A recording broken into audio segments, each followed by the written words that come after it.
بابا بابا بابا بابا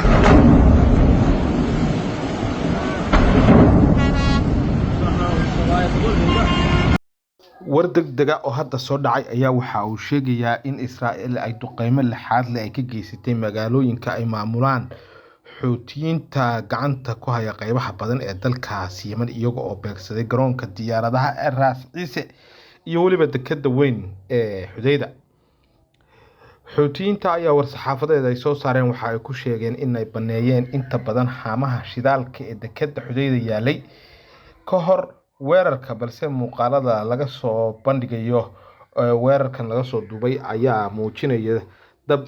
aad u weyn oo qabsaday dekedda Xudayda, taas oo muujinaysa suuragalnimada khasaare weyn oo soo gaara dekedda oo ka soo gaara weerarka labaad ee Israa'iil ay ku qaadayso tan iyo bishii Oktoobar 2023. weerarada Israa'iil ee gudaha Yemen ayaa mar kale u muuqda kuwo ku dhisan curyaamin dhaqaale. tanina waxa ay muujinaysaa sida sirdoonka Israa'iil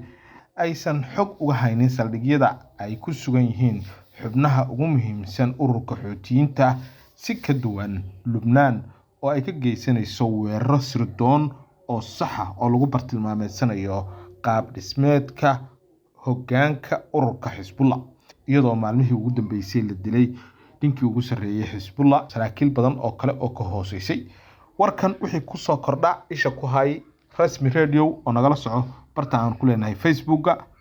iyo waliba YouTube-ka. haddii aad ku cusub tahay barahayaga bulshada nagu soo biir si aad mar walba aad u hesho